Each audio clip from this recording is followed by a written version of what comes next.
Hey everybody, this is Victory Outdoors Podcast, Episode 1.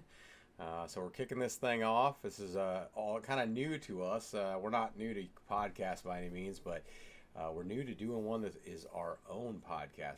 Ian's been on a couple of podcasts. I've been a guest on a couple of podcasts, and so basically, and I don't know, Dennis, have you ever been on a podcast before? No, this is my first Uh, one. Sweet, sweet. So, but hey, I'm just gonna first start out by introducing you guys a little bit to what is Victory Outdoors, and just kind of give you a quick overview. I founded Victory Outdoors back in 2012. It started out as a blog, and so for all those you out there listening, I mean, it's kind of an evolution. We started out as a blog. We quickly became a YouTube based web show. And then over the years, we grew into basically a full blown web show. We were not only on Carbon TV, we started being featured on other digital platforms like Waypoint, Mossy Oak Go, as well as some others. And so last year we made the jump into linear TV. For that's a fancy name, or maybe not a fancy name, but just another name for national broadcast TV. So we were on the Pursuit channel last year, had a full regular half-hour type show. And so that's kind of a quick overview of kind of where we've started and where we came to. Over the years, because of our evolution and that kind of stuff, we've had team members come and go, but we've got a team of 10 or 11 people that we're basically focused mostly on killing big Iowa whitetails. We make time for everything else. We do a lot of turkey hunting in the spring. We make some hunting trips out west. Elk hunts, antelope, mule deer, occasionally bear hunts here and there. But man, honestly, the one thing that's really unique about our format for our show, and I'll let Ian explain that a little bit more, but he's kind of the mastermind behind that part of it. But like our shows, there's no host. Like you usually think of there's a host episode to episode, and so we do have a host, but it's always the subject of the actual episode. So Dennis, if it happens to be his hunt that we're sharing with everybody, then Dennis is the host. Wow, my light just freaked out. Okay, we're just gonna shut that off. Um, anyway, for those of you that aren't watching video, I just had a light flashing off to my left. But at any rate, what we're looking at is Victory Outdoors. Basically, we grew, and so each hunter, their episode, they're the host. They're telling the story. They're sharing the story with the viewer. And so what we're really trying to do there is be able to tell that whole obsession. So, and it's a little different for everybody. Jake Reed, he's one of our team members. He likes to shoot a lot of 3D archery, and that really, is a main part of his archery obsession that spills over into the archery woods and chasing deer and turkeys for that matter. And then with me, I have a young family, so my wife and my kids join me, in the woods, and so that's part of my story. As well as I love doing food plots, I love doing trail cameras and that kind of stuff. Dennis and I do a lot of hunting together throughout the years. I've hunted a lot with Ian throughout the years. So everybody kind of just has their own story, and that's kind of what Victory Outdoors is about. Just getting to be able to tell, what the story is about that particular hunt. It might have been something that spanned several months, or it might have been just a trip, out west. So Ian, myself, and my next door neighbor and my father-in-law, the four of us went on a Wyoming antelope hunt this fall. and that's going to be a story in itself, right? But with that, we're just with this podcast, we kind of plan on allowing another way for us to reach out to all of you out there, and for us to share knowledge, but then just share fun hunting stories, and all that kind of fun stuff, like kind of whatever we're up to. So we'll rotate this around. We'll have guests on from the outdoor industry, other people that are experts in their field, whether that's predator hunting or turkey hunting, or whatever the case may be. We're going to bring on some guests that will be able to share stuff that maybe none of our team members are experts on, but then our team members have different things that they're experts in.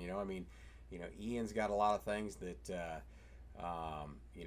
he can share about like his day job, and what he does with land acquisitions and real estate and that kind of stuff.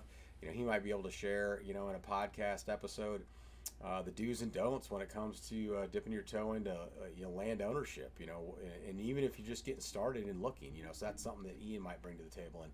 And Dennis, he's kind of our resident expert when it comes to shed hunting. I mean, we've got a lot of those. I guess a lot of the guys are pretty dang good at shed hunting. I am not at all, so it's not my forte. I guess you got to go look, but kind of one of my strong suits is turkey calling. So I love doing that. I love competing in turkey call competitions, and then I just love competing in the turkey calling woods, and calling against the real judges, the turkeys. So that's something that I'm sure you guys will hear me talk about in the future, in one of our future episodes. But just kind of get an introduction of kind of what's going on and that kind of stuff. With that, I'll kind of probably stop there, and maybe we'll just get into this podcast episode and just start talking. But Ian, what have you been up to today? So today, honestly, this morning it was raining and snowy mix. And man, I'll tell you what, honestly, I wanted to get out shed hunting all day. That's my absolute favorite time to get out. Those overcast days, those antlers really pop when you're walking. Instead of those bright sunny days, man, it gets hard to kind of see them. But on overcast days, it's my absolute favorite time to be out there. I'd love to be out there all day if possible. But yeah, you put some miles on and you'll find the piles. But today, though, otherwise, man, just working away on the real estate side of things. I have a client in from California, and he'd purchased a nice 160-acre farm or so, probably actually 170-acre farm here this last fall, with a couple lodges on it, and they're going to be running an outfitting business out of it. And I've been down here just working with him on some ideas for the lodges and stuff, some updates, things like that, and just talking to them about food plots and whatnot on the farms, and potential shed hunts here in the future. But all in all day, otherwise I been talking with clients, writing offers and stuff on some properties, some acreages and things like that. So just a normal day in paradise for me. I never know when I'm going to be working, where I'm going to be working. Just because I work for myself doesn't mean I have a lot of time off, because when we're recording this, it's later in the evening right now, and I still got plenty of work yet to do tonight, and it's not a regular 9-to-5 job doing real estate. I can assure you that. Man, Ian, that brings up a good point. Not only are you a small business owner, but Dennis is too. And I hit that on one of our episodes on Victory Outdoors. I talked about how when Dennis and I are hunting together, I take time away from my job, but I have the luxury of being able to take leave with pay in the spring and in the fall when I'm hunting. But for you guys, when you guys take time away from your business, being small business owners, that's money out of your pocket, because any time that's spent away from the business, that could be, you could be making money, so you're choosing to take a step back and spend a little time, quality time in the woods, right? It's not like we don't love what we're doing, that kind of stuff. And it's not always about the money, but you gotta got to keep mama and the kids happy. So, Dennis, tell us a little bit about what you do and kind of what drives your outdoor passions. Yeah, so I'm Dennis Hensley, and I do concrete coating, so like your garage floors, stain and seal, polish concrete, all your substrate concrete needs. We do about everything. So Curtis said about as good as anybody, as a business owner, we get that time that's without pay to go out and do what we want. But, a lesson learned for me is, I kind of went through and seen from last year, I kind of took too much time off and kind of seen that, I needed to be more at my business and everything. So it's one of those things, it's a nice thing to do to be able to be a business owner, but also as well as when you're off, it's money out of your pocket. And, I kind of didn't see that until last year, and I was like, I need to get back to work. So this year I'm going to try to take less time off. I actually just finished up a job this year. Actually yesterday it was. And then today we had another job I finished up. And, shed season, I was already last year shed hunting every day of the week, every day of the weekday, weekend, everything. And, losing sight of my business a little bit because I'm a diehard, outdoorsman. I love the outdoors. So this year I'm kind of only doing it when I can. I'm being more interactive with my guys in the field. Priorities first, right? So tomorrow we have the day off, so I'm lucky enough to go out tomorrow and do some shed hunting. And then I got volleyball tournament this weekend with my daughter. Kids always come first, our families do. So I'm going to go enjoy that with her. And then Sunday I'll probably try to get a chance before the Super Bowl. So it's perfect. Last week I went out a little bit. It was tough because there was a lot of snow in areas, but we've had some nice weather here in Iowa this week.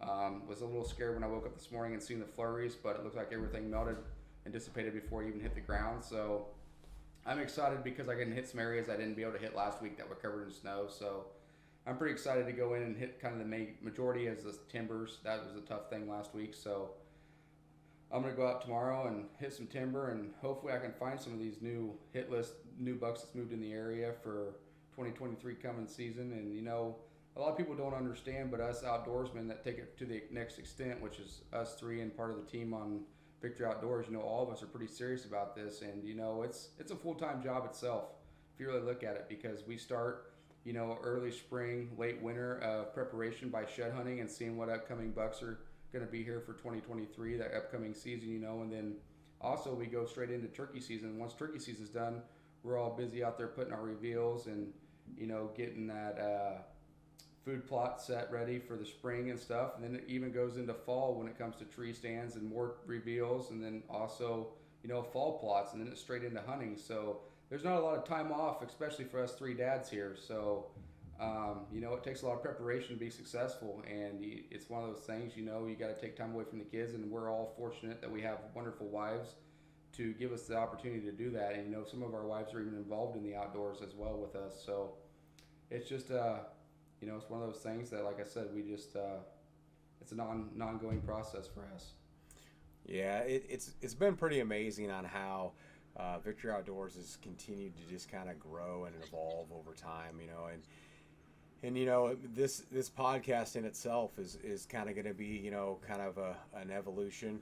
It's one of those things where, as I said before, we're gonna kind of, trade in and out team members.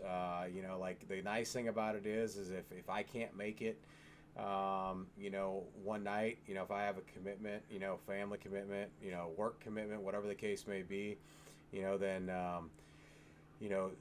one of the other team members will step up and fill in, and we'll just keep it right on rolling. But we're hoping that we're going to be able to do this weekly, try to put out a weekly podcast. We're going to keep them, relatively short, because, honestly, like I love like really, really lengthy podcasts at times, but for the most time with me just having a busy life and that kind of stuff, like I kind of like listening to a podcast that's about, an hour, maybe an hour and 10 minutes,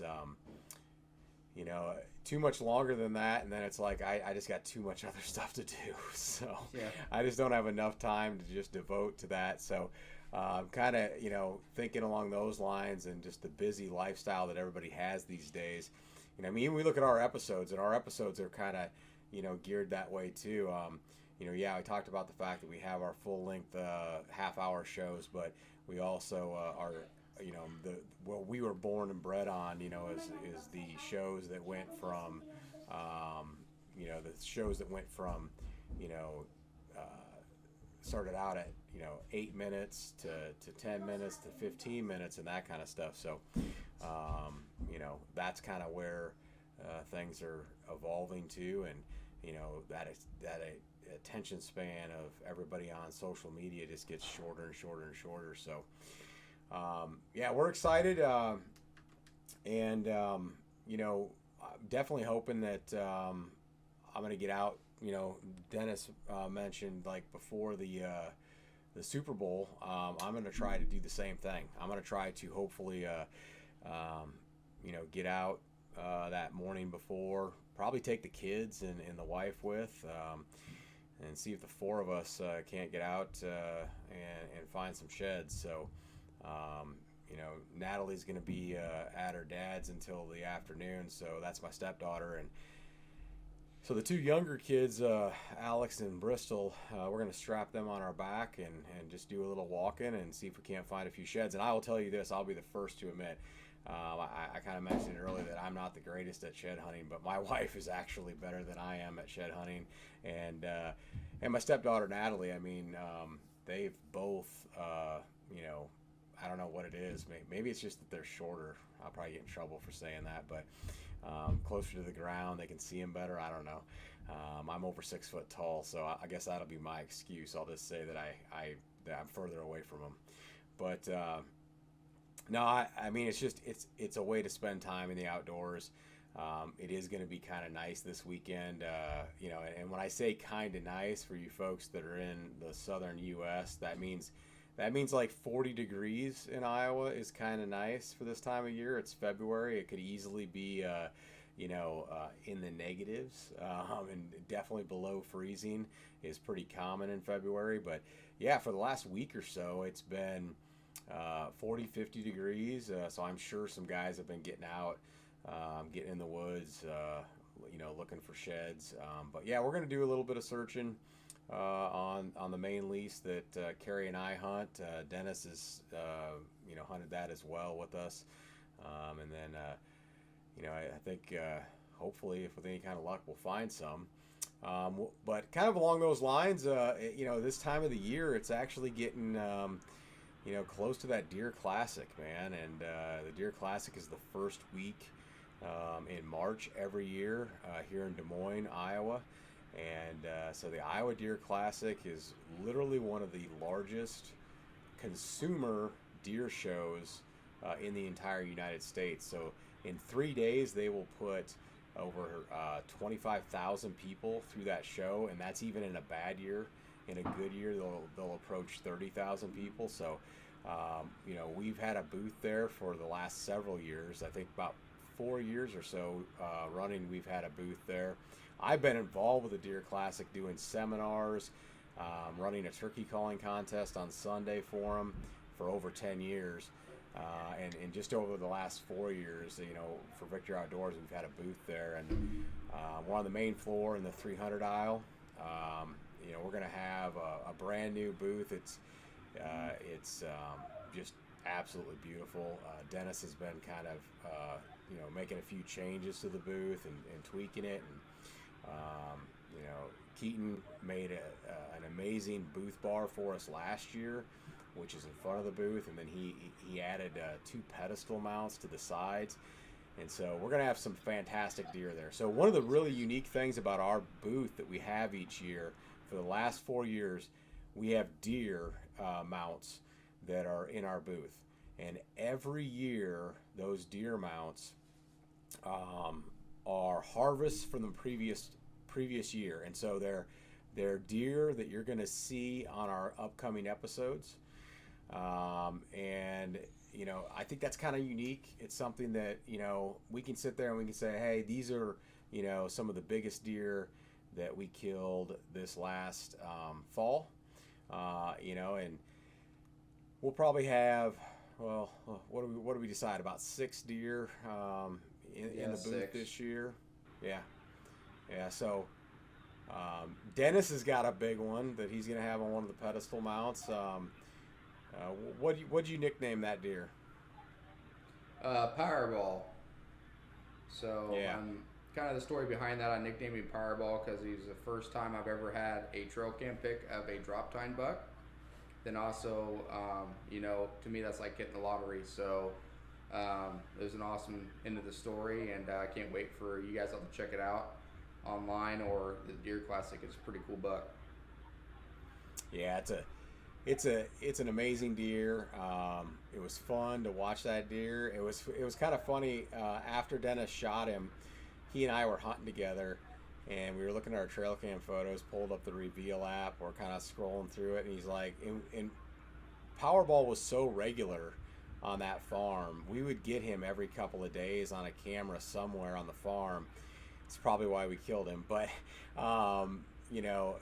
what was really cool about it is Dennis was like, I kind of miss seeing Powerball. It's like it was kind of that bittersweet ending to that story that it was like we were super happy that Dennis got the opportunity to harvest that deer, and it was an amazing deer at that. But it was bittersweet in the fact that it was like, well, dang, now he doesn't show up in our Reveal feed. We're scrolling through the feed and we're not seeing him now.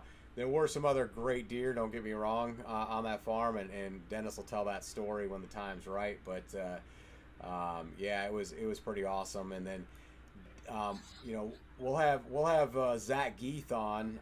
He's a longtime team member. Zach, he and I go back to college wrestling, so he and I were college roommates. We wrestled on the Upper Iowa wrestling team,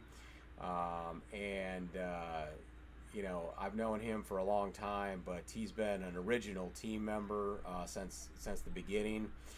And he broke the 200 mark this year. So he killed a 210-inch giant out of western Iowa. That deer will be in the booth this year. And then, Ian, why don't you tell them what you're going to have in the booth? I was going to say, you can't start out with a 200-inch deer and then come back down to my little dink compared to that. I shot a great 10 point the slate muzzleloader that I had some history with him last couple of years. He was a 5-year-old. At 3 years old, I watched him chasing does a lot and stuff, and knew he'd be decent. And then at 4, it was kind of a cool story. I had all kinds of photos of him, but I was after a different deer that we called Bucket List. It was really cool. He had a big drop tine too, and it actually Jake Goody, he's on the team on Victory, and he actually shot through the side of my blind at him with his bow and missed him. And then finally this year, caught up with him. I think it was January 3rd. So he was right at 167 is what he went as a 10. So it's got really cool 9-inch brows, tall brows, great mass, just a great deer. But I hunted him. He tested me because the neighbors were also hunting him. So he's definitely feeling the pressure. I knew either the neighbors or myself would get him. I worked with the neighbors. They were great people. We knew one of us would get him at some point, and we'd text each other if someone killed or not. And I managed to get him. But, man, I had to sit through some of those -30, -40 wind chill that we had. I sat next to a freaking log pile and froze no blind or anything, but all I could see is my little eyes sticking through like a face mask. My eyelashes and everything are frozen. Yeah, I remember getting a Snapchat from you, Ian, and all it was you covered in snow sitting on the ground. Yeah. Yeah, but that story's going to be really cool because I'll just say, like, what I can say, I had him at 10 yards and couldn't get him killed. Well, we know how that ended because obviously he's going to be in the booth, so we know you were successful, so that's awesome. And I can't help but point out the fact that you just called a 167-inch deer a dink. So only in Iowa, right? Like that only happens in Iowa. Like don't crucify Ian on the socials for that. But that's the crazy thing. We are certainly blessed here in Iowa. Obviously not everybody. The Midwest is great. don't get me wrong, Kansas, Missouri, Wisconsin, Illinois, obviously have great deer herds, but there's something special about Iowa. We do realize that. We understand that we're in Iowa. We are chasing huge deer compared to the rest of the country. But I will say this: it is harder than Ian makes it appear. Like 160, just to give you an idea, I've hunted, for over 20 years. I've bow hunted in Iowa, and I have yet to break 165 with archery equipment. So I mean, to me that would still be a personal best. But I mean, don't feel bad about that, Ian. I mean, I got a 155 inch Euro mount this year, so I mean, a super mature 5.5-year-old deer, and wait, I'm going to cut you off, and then in the fact when you have to Euro a 155 inch deer because you got too many deer on the wall, that's another thing you got to kind of put out there. Exactly. I know, right? I know. I thought about that too. I was like, there's no way my wife is going to let me put this deer on the wall. Like, don't get me wrong, he's impressive, but he's a few inches bigger than the last shoulder mount I did. He is a solid 9-pointer. Yeah, he's 155 as a 9-pointer. He's got great mass. He's a 5.5-year-old deer. He was really probably one of the most mature deer on that farm. We had maybe one other deer that I had an encounter with that was as old, as mature. The other deer were probably 4-year-olds and 3-year-olds. I had a really, really cool encounter with a 3-year-old that is probably a upper 140s 10-pointer that I hope is going to just be a slammer next year. But he's only going to be 4. So, but you never know. Like, we've got some 3-year-olds. Like Dennis will tell this story later, but we have the sheds from Powerball from last year. He did not have a drop tine, and he put on 30 or 40 inches. I mean, he exploded into this, literally lottery pick, right? I mean, you felt like you won the lottery if you were even going to have that deer on your farm, let alone kill him. And I mean, ended up getting it done. But I mean, that's what's so cool about that. It's like, we're going to pick up these sheds, but we're really not going to know until we start getting those reveal cell cam picks in July and August, and then you really know what you got and start to know what you're going to start formulating, what where are we going to hunt, what deer are we going to spend our time really focused in on. Yeah, and I kind of want to hit on something, Kurt. I mean, you were talking about it.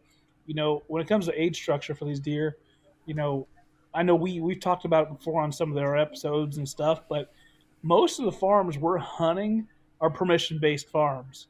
Yeah. You guys happen to pick up a lease the last handful of years here, and it's been going great. But for the most part, none of us own farms. We don't, we might lease a couple farms. I know Ty leases a couple. Drexel in town had one. I at least one this year that I never even hunted because I was having better hunting on the permission-based farms. But we're getting along with other hunters, putting in the legwork just like the average Joe. Some of us are hunting public, the whole 9 yards, man. It's and getting a deer to get to that 4 or 5-year-old age class. It's hard. In one of the previous episodes, I killed fair game. That buck, he was an 8.5-year-old. And I mean, I don't even know how many guys were hunting that deer, or were hunting in that area within half a mile there. I bet you there were a dozen people hunting. Yeah, no doubt. I mean, that deer was, multiple people on the team were after him. That's kind of why he got his name, fair game. Yeah. I mean, me and Ian saw him hunting together when, I had my bow in my hand. I mean, I can't remember if Ian did too or not. I honestly don't remember if we were both hunting that day or not, but we definitely saw him.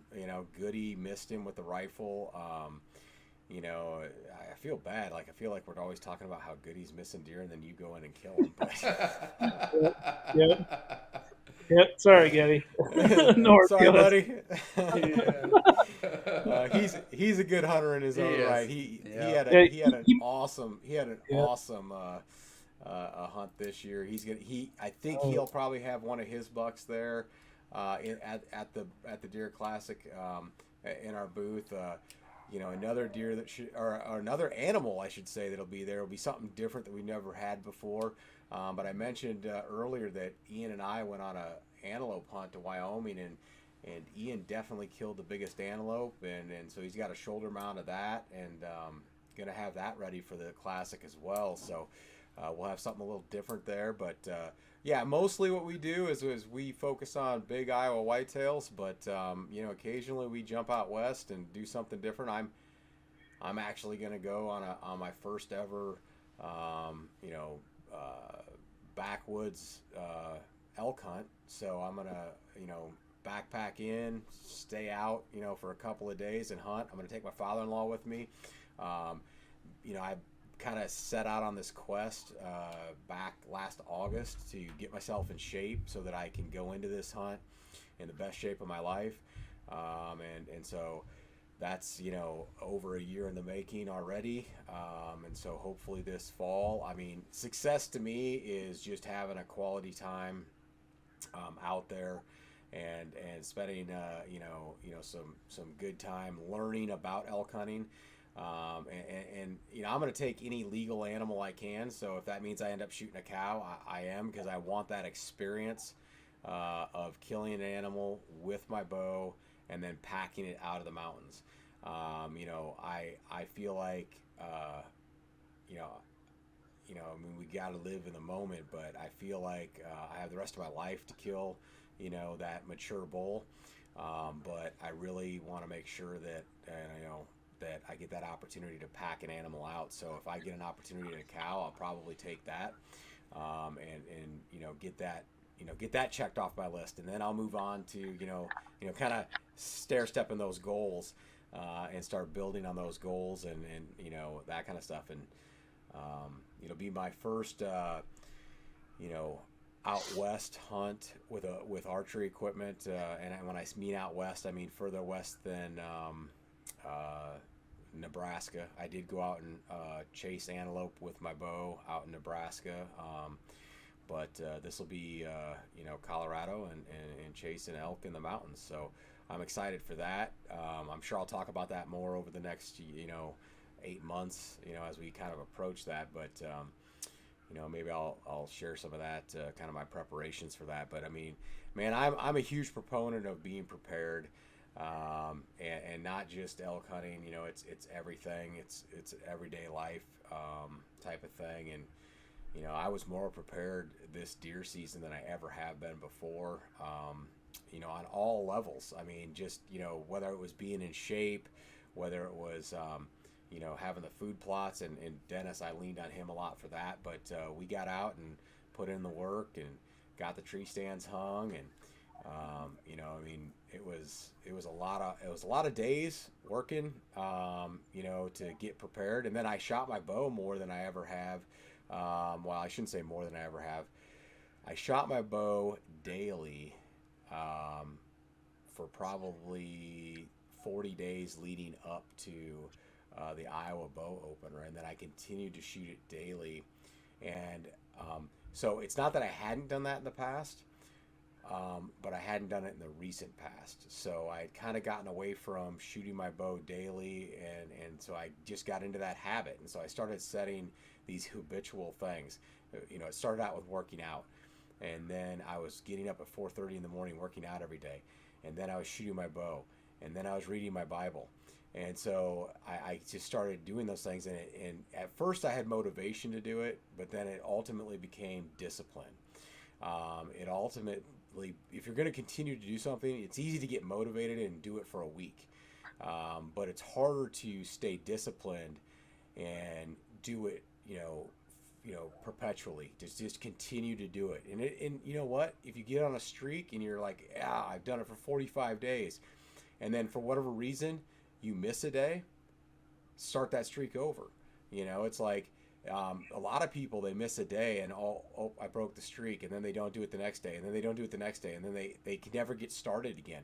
And it's just one of those things like, put it out of your mind, start a new streak, and then as soon as you got 4 or 5 days, and then you just keep building it, and before you know it, it's crazy. Like, especially the working out thing, it was mind-boggling. Like, to go from thinking that working out daily was something that I could never really have the discipline to do, and then all of a sudden, like, I found myself, and I'm like 45 days in, and I'm like, how did I even get here?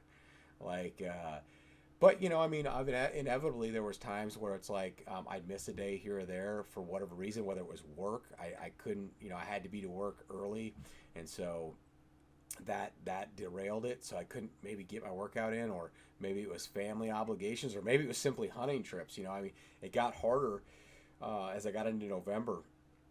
The thing that really derailed me in season was dealing with daylight savings time.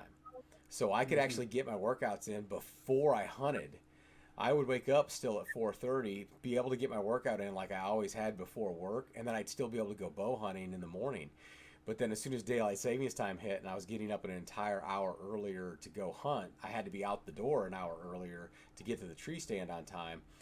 Then all of a sudden, it would have meant I would have had to get up at 3:30, and for whatever reason, I was like, yeah, I'm not willing to do that. And I do think sleep is important. I mean, there's guys out there that'll say, that you don't need as much sleep as you need and that kind of stuff. But, you gotta be mentally sharp too. And I think that, I want to be prepared. I tell all my guys, I tell the guys, the team members at Victory Outdoors, and I tell a lot of people that I talk to at my seminars and that kind of stuff. I say, I want to be mentally prepared to kill that 200-inch deer every single time I go. Otherwise, why am I getting up and going and sitting in the tree stand in the first place? Mm-hmm. If I'm not mentally prepared and physically prepared to make that shot, then why am I in the tree stand? And have I even killed a 170-inch deer? Well, we just talked about that. No, I haven't. But I know, hunting the farms that I'm hunting and hunting in the state that I'm hunting, that opportunity could present itself at any time. And, people talk about luck. I mean, I remember filling turkey tags like, every single year when I first started turkey hunting, and everybody told me how lucky I was. And I was like, yeah, okay. But there was a lot of preparation that went into it. And so luck is what happens when preparation meets opportunity. And so if you're prepared and the opportunity presents itself and you capitalize on that opportunity, well, there, you found your luck. But there's a lot of work that went into that. It wasn't just, you weren't just lucky. You put in the time, you put in the effort, and then you have something to show for it at the end. And, sometimes it doesn't work out. It doesn't mean you're going to be successful 100% of the time just because you prepared. I mean, I think we've all missed deer, right? I know I missed a 170-inch deer this year. I know a lot of times we don't like to talk about our misses. We don't like to talk about our failures, but I absolutely, and it was a long shot, but I had a clear opening and that kind of stuff. It was a beautiful shot too. I was just like watching it. I like watching the video over and over again, just watching that arrow arc in there. And it's like, what? The mistake I made? The mistake that I made was 100% not trusting the range. I knew in my heart that it was a 50-yard shot, and I was like, oh, but what if he ducks the string? I better hold it, low. So I shot low expecting him to duck, and he did. But what I didn't really realize is it was a 55-yard shot. The deer had moved a little further out than I thought since the last time I had ranged him. And if I would have held that 50-yard pin true, he'd have dropped right into that, and he'd have been a dead deer. But I didn't. It was a mistake. I learned from it, but it was still an awesome experience. Like that, it was an all-day hunt. I'd been out there since sunup, and it was at last light that I finally got an opportunity to that deer, and I had seen him since 11 a.m. off and on with a doe about 80 yards from my stand. And it was a phenomenal experience. like I wouldn't trade it, even though it ended in a miss. I still wouldn't trade it for the world. It was still an awesome experience. Yeah, would I like to kill that deer? Yeah, absolutely. It would have been my personal best, but it didn't happen. It didn't work out that way. But I still was blessed with the opportunity, and I just didn't capitalize on it. So. Yeah. Anyway, guys, what else do you guys got coming up here in the next couple of days or week or so that you guys are looking forward to? Basically just work during the week, and then anytime we get free, I'll be out shed hunting. I take advantage of any time I get there to see what's coming up this season. And, just to touch back real quick on success, Kurt, that you were saying, not everyone's successful every year, and I can actually speak for that because I've actually not killed anything with my bow in the last 2 years. I've been chasing some really big deer, got history with them all. And when you get past that 5-year-old mark, those bucks are old and smart for a reason, and it's a challenge to try to outsmart that deer. And, but also at the end of the day, yes, does it get frustrating? Yes, does it get tiring? I could probably say in the last 2 seasons of bow hunting, I probably spent a total of 60 days. That's 30 of each season of every day hunting. And was I exhausted and worn out? Yes. The negativity starts to set in and stuff, and we lift ourselves up as team members. But also going out and telling the story of how the season went, and then also how the encounters that you have, and then the shed season, there's a lot of positives of things as well. And I'm one of those guys, I'm looking for one of those bigger deer to break my big mark, and I think that time's going to come. And not like you said, Kurt, we put in all the preparation and everything to make sure that we don't make those simple mistakes. But all we can do is just have patience and do what we can and do what we know in preparation and put in what time we can put in to be successful. So yeah, I'm pretty excited about this year. It's funny that you guys go back to about mounting deer and stuff. I think I'm going to start mounting like the first spike I kill this year with my bow, because I'm pretty pumped about just killing something with my bow, even a doe. I mean, it's one of those things. I think Ian Sparks is on the same level with me. It's just it's not that we've not been successful, but we really work hard to be successful in the archery side of things. We put all of our time in the archery side of things, and we're after some big deer, and it's a trial and tribulation when it comes to those big deer. And sometimes we don't end up on the positive side of things, and we're both okay with that, but. Hopefully this year we'll both change our luck a little bit. And, sometimes I'm wondering about a hunter. I get too involved in a deer. A 180 plus deer is a monarch of an Iowa whitetail.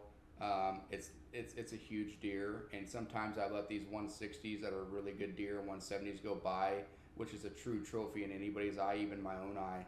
And I'm wondering if I just kind of, if that opportunity presents myself, awesome. But if it doesn't, be proud of what you do have and be proud of what you can take on that farm. So I'm going to probably set my tone back a little bit, just enjoy myself more in the outdoors and enjoy myself more in the tree stand instead of just constantly, draining myself emotionally and physically on just one deer, and go back to the main things of just enjoying wildlife, So that's one thing I told myself this year that I'm going to change. Is just, we all started this for one reason. We love the outdoors. We love doing it. Maybe get out of always having to kill booners every year, because that's not the typical case. So that if that presents itself, awesome, but also be proud of what you are seeing, and be proud of what you can. Even in Iowa, I mean, it's not a given that you're going to kill a booner. I mean, every year. Now, can you kill a 140-inch deer every year in Iowa with archery equipment? If more than likely you're going to have an opportunity at a 140-inch deer. But it might be a 3-year-old. I mean, maybe not everybody does, but I mean, I feel like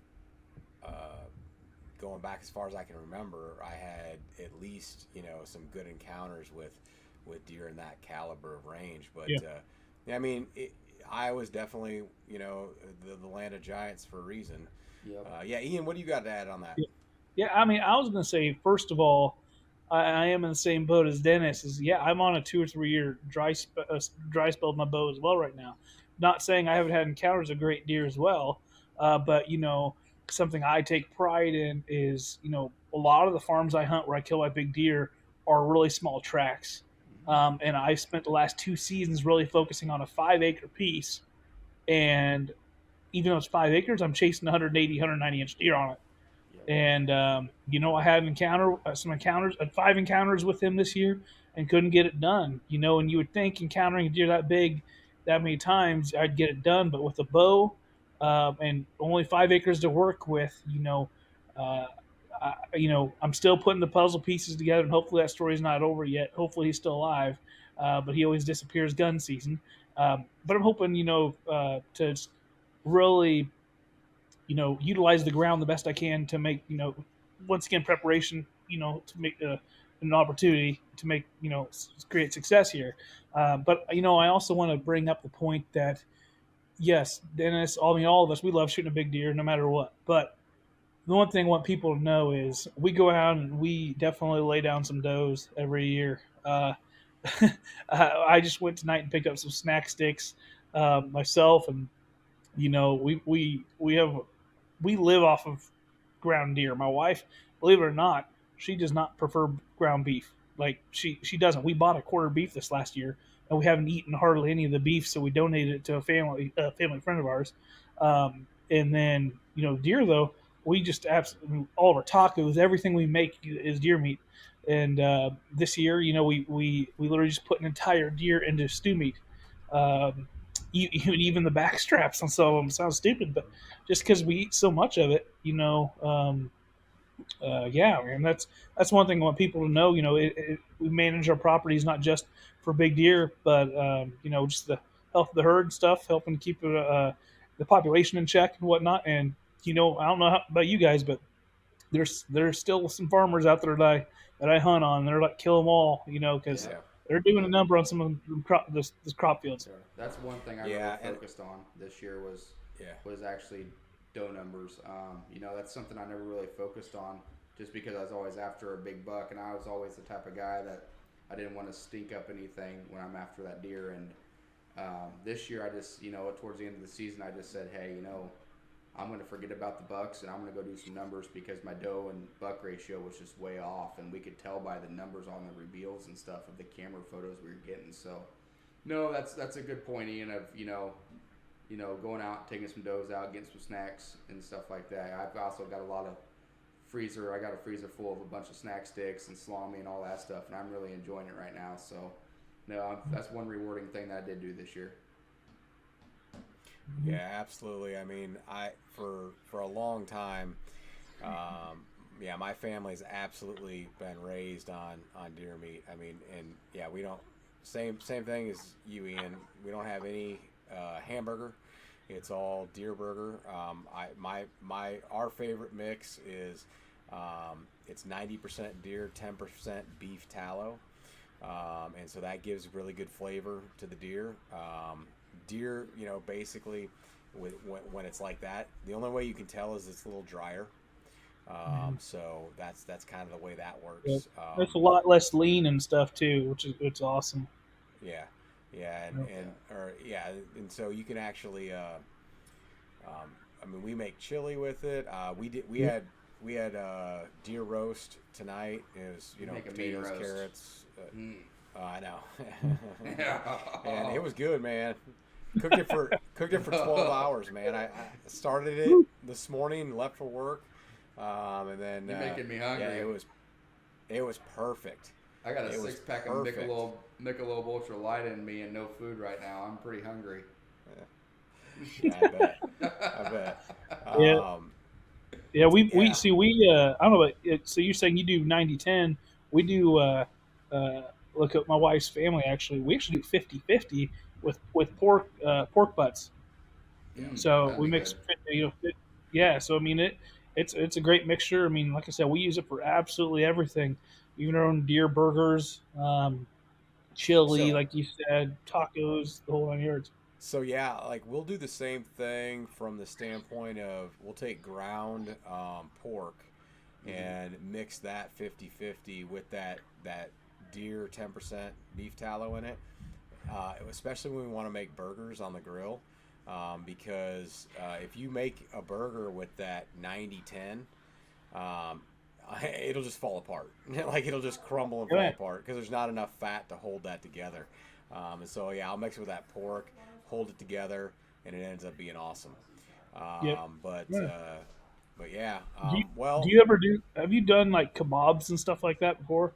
It's uh, just a random thought I had with our yeah, cube. You know, we do a lot of stew meat and stuff. You know, and yep. I've done stir fries and stuff like that with it. I'm always looking for creative ways to Yeah, I you bet know you that'd be good. to oh yeah. I bet you marinate some of those suckers, and maybe that's what we'll do with one of these victory team meetings. We'll have to marinate some cube deer meat and make some Yeah. kebabs. Yeah. Yeah, I know that's like you talk about kebabs. That's like Natalie's favorite when it comes to my stepdaughter. She cooked up her first turkey that she killed, and she helped cut. We cut up the turkey for her, but then she helped put those kebabs together, and then I put them. I threw them on the grill. Charcoal grill. We grilled them Mm. all up, brought them up, and she loved it. She just absolutely loved that wild turkey that way.